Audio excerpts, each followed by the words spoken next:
America की एक आंतरिक रक्षा रिपोर्ट ने, डिफेंस रिपोर्ट ने अमेरिका में खलबली मचा दिया है। और ये रिपोर्ट ये कहती है कि इतने दिनों के युद्ध के बावजूद भी ईरान की जो सैन्य क्षमता है, जो मिलिट्री कैपेबिलिटी है, वो बनी हुई है। अब बात यहीं पे जाकर के नहीं रुकती है दोस्तों, बड़ी खबर ये आ रही है कि अमेरिका के जो रक्षा मंत्री है पीट ने अपने नेवी सेक्रेटरी को भी बर्खास्त कर दिया, यानी कि निकाल दिया है। याद कीजिएगा, इससे पहले जितने भी बड़े मिलिट्री ऑफिसर्स थे उन्हें भी निकाला गया था, उन्हें भी अपने पद को छोड़ने पे मजबूर किया गया था। क्यों? क्योंकि तमाम लोग अमेरिका के ट्रंप के खिलाफ ईरान वॉर पे सवाल उठा रहे थे। सबसे बड़ी बात, ट्रंप जो बार बार दावा कर रहे हैं, और याद कीजिएगा कल उन्होंने अपने सोशल मीडिया प्लेटफॉर्म पे ये भी दावा किया था कि मैं ये युद्ध विराम सिर्फ इसलिए बढ़ा रहा हूं क्योंकि ईरान के अंदर मतभेद है, ईरानियन रिजीम इज फ्रैक्चर्ड। अब खुद एक रिपोर्ट आ रही है CNN की, जो ये कह रही है कि ट्रंप का ये दावा पूरी तरीके से गलत है, यानी कि हर गुजरते लम्हे के साथ ये जंग और उसके बाद ट्रंप के लिए एक के बाद एक झटके लगते जा रहे हैं। लेकिन उससे पहले दोस्तों जो बड़ी खबर आ रही है वो ये कि मैं आपको बताना चाहता हूं, आपके स्क्रीन पे गौर फरमाइए दोस्तों, अल जजीरा की ये रिपोर्ट क्या कहती है। बुधवार को ईरान ने 2 कंटेनर शिप्स पे कब्जा कर लिया, जिसमें से एक इजराइल से लिंक बताए जा रहे हैं। सबसे पहले मैं चाहूंगा आप इस वाली वीडियो को देखें जिसमें IRGC ने जारी किया है, आपके स्क्रीन पे देखा जाए इसको।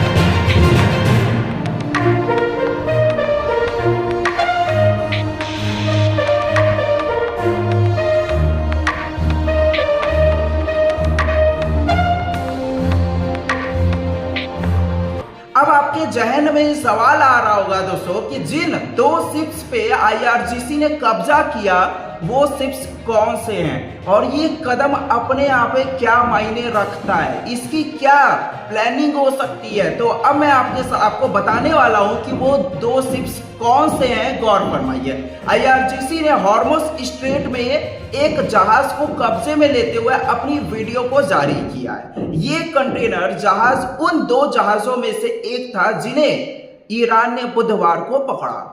बुधवार को IRGC ने जिन जहाजों को पकड़ा वो ये हैं। नंबर 1 MSC फ्रांसिस्को, ये एक पनामा फ्लैग वाला कंटेनर जहाज है जिसे ईरानी मीडिया और IRGC जायनिस्ट शासन से जुड़ा हुआ बता रहे हैं, यानी कि एक तरह से इजराइल से लिंक।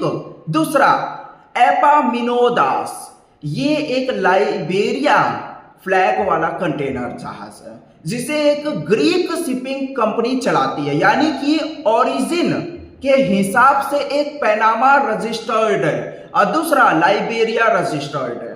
दोनों ट्रंप दोस्तों, ये जो ट्रंप है वो ये कहते हैं कि ईरान अंदर से पूरी तरीके से दरक चुका है, यानी कि अलग हो चुका है। आज उनके अपने डिफेंस एक्सपर्ट्स जो हैं उनके इस दावे को गलत साबित कर रहे हैं। क्यों और ऐसा क्या हो रहा है कि गलत साबित कर रहे हैं? क्योंकि सबसे बड़ी बात, ईरानियन रेजिम में इस तरह की यूनिटी, एक तरह की एकता इससे पहले कभी नहीं देखी है। सबसे बड़ी बात, लोग, ईरानी लोग जो सड़क पे जनता दिख रही है उससे भी पता चलता है। अब मैं आपको एक और वीडियो दिखाना चाहता हूं दोस्तों, आपके स्क्रीन पे, पूरे स्क्रीन पे देखिए वीडियो चल रहा है।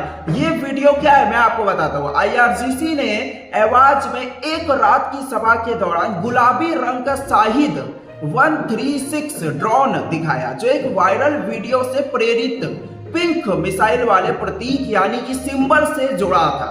इस वीडियो में एक छोटी ईरानी लड़की ने ऐसा सिंबल बनाया था। मैं चाहता हूं कि आप इस वीडियो को पूरा देखें।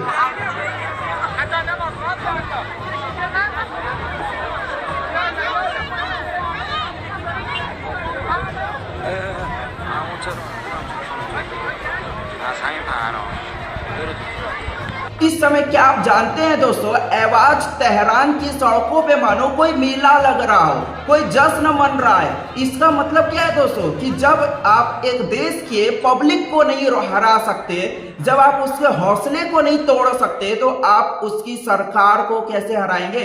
ईरान ये कह रहा है कि हम ये जंग जो है, ये युद्ध जो है वो जीत चुके हैं। इसका प्रूफ यही है कि सड़क पे उनकी जनता उतर रही है, अपनी ही सरकार के समर्थन में रोज इस तरह से मेले लगाए जा रहे हैं। याद कीजिएगा, कल ही मैंने आपको ये वीडियो दिखाया था जिसमें खुर्रमशहर मिसाइल का मुआवजा किया जा रहा था, यानी कि उसको पेश किया गया, लोगों के बीच उसका प्रदर्शन हो रहा था। और आप ऐसे देश को हराएंगे।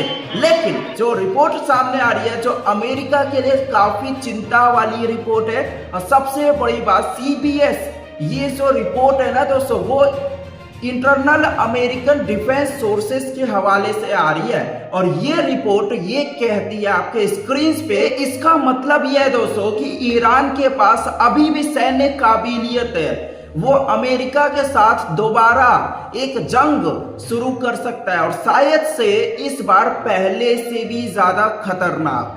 खबरें ये आ रही है कि इस समय ईरान के पास 50% से ज्यादा डिफेंस कैपेबिलिटी अभी भी बची हुई है।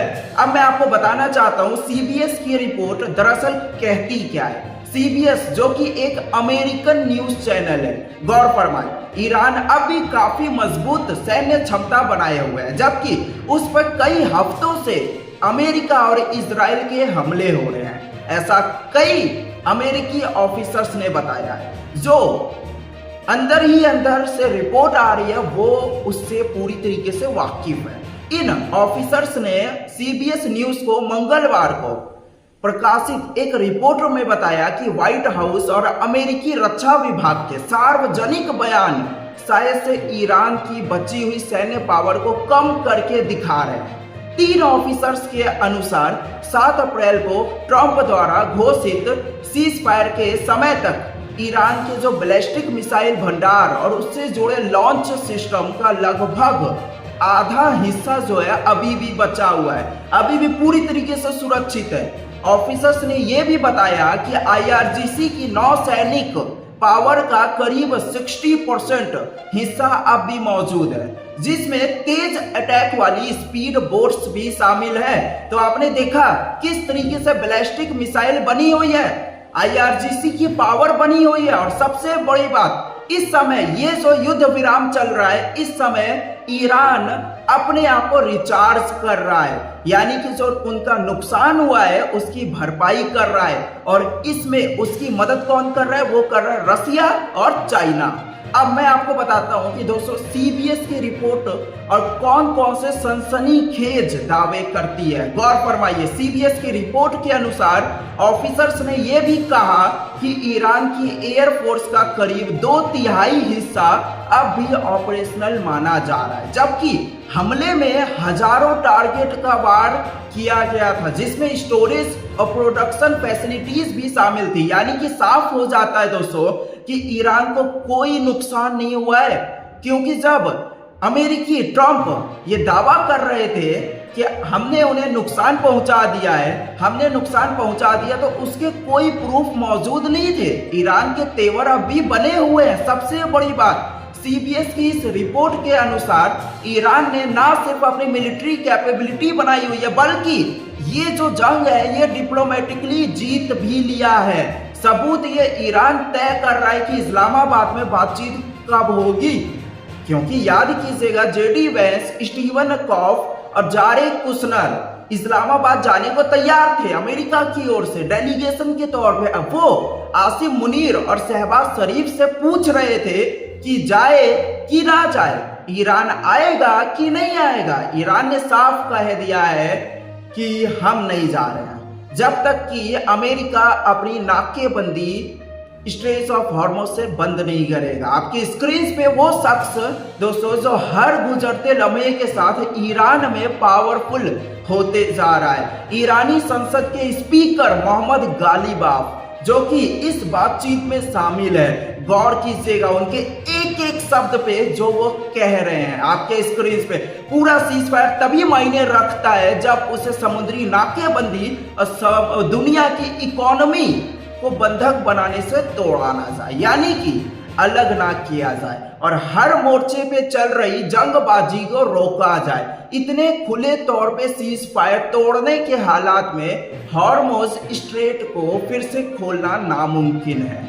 अब वो अपने खुद के बनाए लक्ष्य ना तो सैन्य हमले से हासिल कर पाए और ना ही दबाव बना करके कर पाएंगे। अमेरिका को कह रहे हैं आगे बढ़ने का एक ही रास्ता है, ईरानी पब्लिक के जो अधिकार हैं उनको मानो और ईरानी जनता, जैसे कि मैं आपको दिखा रहा हूं कि लगातार सड़कों पे हैं, जश्न मना रहे हैं क्योंकि वो अपनी सरकार के साथ हैं। ईरान गुस्सा भी है, वो बोल भी रहा है कि शर्तें मानिए तभी बातचीत आगे बढ़ेगी। गौर फरमाए ईरान का गुस्सा। ईरान के वरिष्ठ ऑफिसर्स ने कहा है कि शांति वार्ता रुकने के लिए वॉशिंगटन जिम्मेदार है, अमेरिका, क्योंकि अमेरिका ने ईरानी बंदरगाहों पे नौसैनिक नाकेबंदी कर रखी है। वहीं आईआरजीसी का कहना है कि उसने हॉर्मुज़ में 2 विदेशी जहाज कब्जे में लिए और एक तीसरे जहाज पे फायरिंग भी की है क्योंकि उसने समुद्री नियमों का उल्लंघन किया।